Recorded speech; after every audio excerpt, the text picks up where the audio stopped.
Cartoons are an inventive way of presenting satire and criticizing something in popular culture, or whatever the target is intended for. The main purpose is to make us think, but also stimulate and entertain us at the same time. The video I'm going to be talking about is Ed, Edd and Eddy in 2017 by Antunes. However, this will not only be an analysis of this video, but mostly a criticism of its misguided and ill-informed message about technology and youth culture. Don't get me wrong, the video itself is insanely well made and captures the feel of its source material incredibly well. I would have mistaken this for a reboot teaser or something because the animation style is damn near perfect.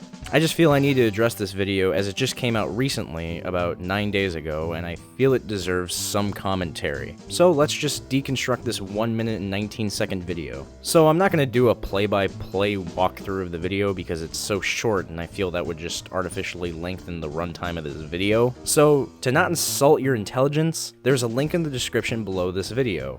Or it's probably in the sidebar somewhere, as it is in the related videos because I tagged it. It's only 1 minute and 20 seconds long, just watch it, you lazy assholes. Let's just jump right into this. So obviously the video is attacking the constant use of cell phones and technology while using Ed, Edd and Eddy as a vehicle for its commentary. I'm going to give credit where it is due. This is an ingenious idea. If you haven't heard or watched Ed, Edd and Eddy before, 3 boys named Edward who tried to conduct scams on the other town's kids in order to buy jawbreakers. They usually never succeed, ever. The show's main themes and motifs is about growing up and being imaginative and inventive. Generally, it's just about the wonders of childhood and summer vacation. Something to note is that this was before the advent of smartphones and their daily use. The point of this video is to see what the Ed, Edd and Eddy universe would be like with smartphones. The main criticism that this video presents is obviously, everyone is attached to their smartphones and not experiencing their childhood the way maybe I would or the creator has. And that is where one of the main problems lies. If you're above 21, please be completely transparent with yourself here. When you see a child or somebody younger doing or referencing something in today's popular culture, are you more likely to criticize it with no real basis for an argument? I personally do this with my nephews who constantly recite really dumb memes and play Roblox, but I look back to my childhood and realize I wasn't too different. The only real thing that has changed was the way we consume our media. Don't get me wrong, the information and entertainment now is constantly at our fingertips, literally. In this video, they show the cul-de-sac kids as brainless zombies attached to their phones. Even Ralph has a phone, which doesn't make any sense. Why would he have a phone? He was an immigrant who constantly works. Nonetheless, I'm not gonna nitpick. I've seen this message used in other cartoons with the same amount of pretension and not so subtle theming.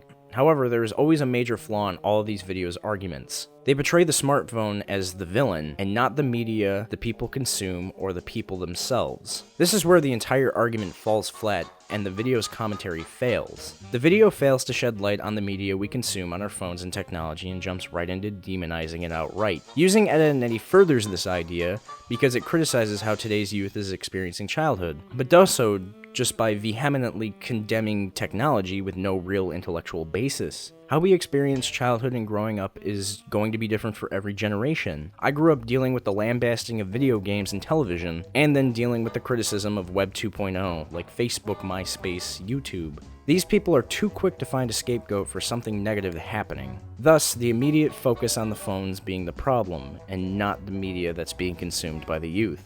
In the video, we see what they're watching or doing on their phones, and it comes down to exaggeration with most of it. It's played up comedically in the video, but I think it's a missed opportunity to reflect on what we consume on the internet as people.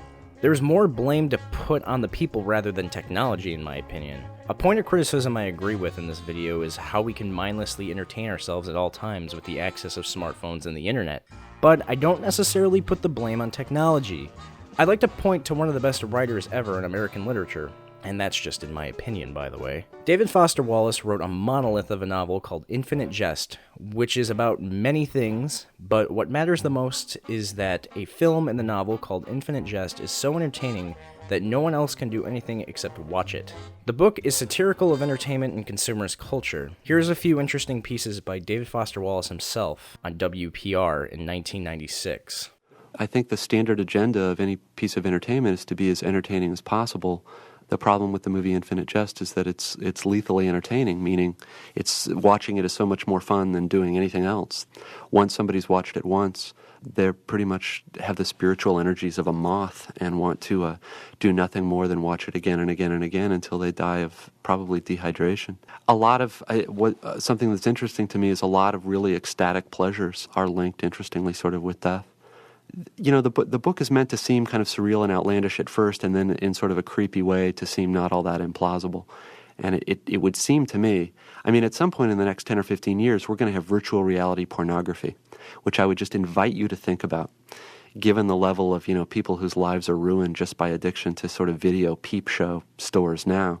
I mean, what it's going to be like and what sort of resources we're going to have to cultivate in ourselves and in our citizenry to keep from sort of dying on couches. I mean, maybe that sounds silly, but this stuff's going to get better and better and better and better. And it's not clear to me that we as a culture are teaching ourselves or our children, you know, what we're going to say yes and no to.